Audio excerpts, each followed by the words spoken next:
नमस्कार दोस्तों, हमारे चैनल में आप सभी का स्वागत है।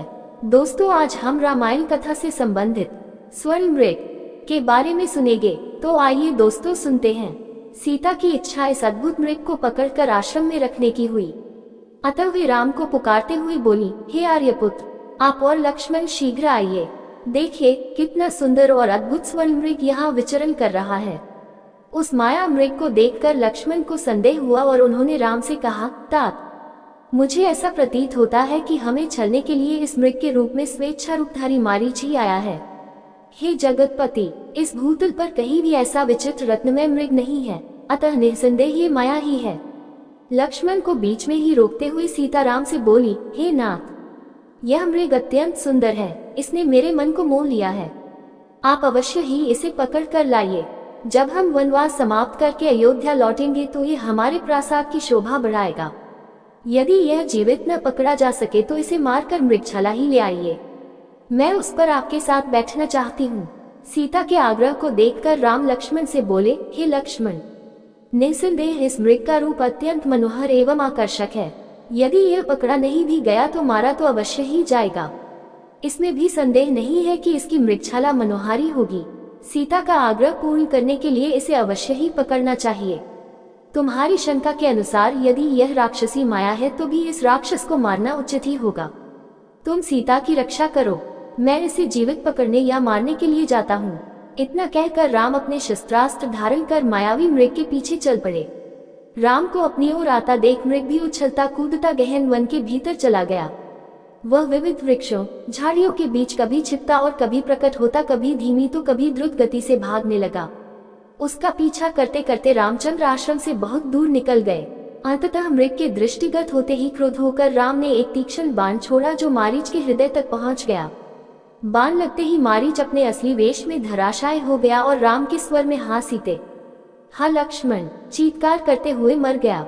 उस राक्षस के मृत शरीर को तथा उसका अपने स्वर में चीत्कार करना देखकर राम को लक्ष्मण का कथन स्मरण हो आया। वास्तव में यह मारीच की माया ही निकली। उन्हें चिंता होने लगी कि मेरे स्वर में किए गए चीत्कार को सुनकर सीता की क्या दशा होगी। उन्हें किसी अनिष्ट की आशंका होने लगी और वे द्रुत गति से आश्रम की ओर लौट पड़े। इधर जब सीता ने अपने पति के स्वर में हा सीते, हा लक्ष्मण सुना तो उन्होंने व्याकुल होकर लक्ष्मण से कहा, हे लक्ष्मण, प्रतीत होता है कि तुम्हारे भैया अवश्य ही किसी संकट में पड़ गए हैं। तुम शीघ्र जाकर उनकी सहायता करो। उनके दुख भरे शब्द सुनकर मेरा हृदय चिंता से बहुत घबरा रहा है। आशंका से आतुर सीता के वचन सुनकर लक्ष्मण बोले, हे आर्य, इस प्रकार मैं आपको अकेला छोड़कर नहीं जा सकता। भैया ने आपकी रक्षा का भार मुझे सौंपा है। आप धैर्य धारण करें, भैया अभी आते ही होंगे। दुखी होकर सीता बोली, लक्ष्मण, ऐसा प्रतीत होता है कि तुम भाई के रूप में उनके शत्रु हो, इसीलिए उनके ऐसे आर्त स्वर सुनकर भी उनकी सहायता के लिए नहीं जाना चाहते। जब उनको ही कुछ हो गया तो मेरी रक्षा से क्या लाभ। इस प्रकार कहते हुए उनके नेत्रों से अश्रुधारा बहने लगी। सीता की ये दशा देखकर लक्ष्मण हाथ जोड़कर बोले, देवी, आप व्यर्थ दुखी न हो। संसार में ऐसा कोई भी देवता, दानव, मनुष्य, गंधर्व नहीं है जो भैया के पराक्रम का सामना कर सके। मायावी राक्षस नाना प्रकार के रूप धारण करते हैं और विविध प्रकार की बोलियां बोलते हैं, अतः आपको चिंता करने की आवश्यकता नहीं है। आप तनिक प्रतीक्षा करें, वे आते ही होंगे। लक्ष्मण के तर्कयुक्त वचनों ने सीता के क्रोध को और बढ़ा दिया। वे बोली, लक्ष्मण, मैं तुम्हारे मनोभावों को भली भांति समझ रही हूँ। तुम राम के न रहने पर मुझे पा लेने की लालसा लेकर ही वन में चले आए हो। मैं तुम्हारी दुष्ट इच्छा को कभी पूरा नहीं होने दूंगी। राम के वियोग में मैं अपने प्राण त्याग दूंगी। सीता के ये वचन सुनकर लक्ष्मण का हृदय विदीर्ण हो उठा। वे बोले, देवी, मैं आपकी बातों का कोई उत्तर नहीं दे सकता। स्त्रियों के द्वारा ऐसी अनुचित और प्रतिकूल बातें मुंह से निकालना कोई आश्चर्य की बात नहीं है, क्योंकि संसार में नारियों का ऐसा स्वभाव प्रायः देखा जाता है। आज आपकी बुद्धि भ्रष्ट हो गई है जो अपने अग्रज की आज्ञा पालन करने वाले अनुज पर ऐसा दुष्टतापूर्ण लांछन लगा रही है।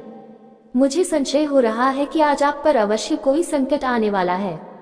वन के समस्त देवता आपकी रक्षा करें। वन के देवता इसके साक्षी हैं कि मैं आपके द्वारा बलात् भेजा जा रहा हूँ।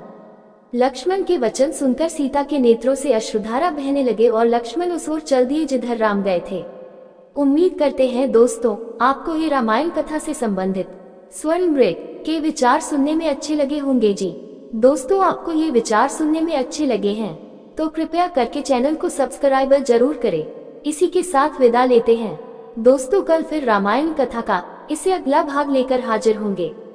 तब तक सभी दोस्तों को जय श्री राम जी।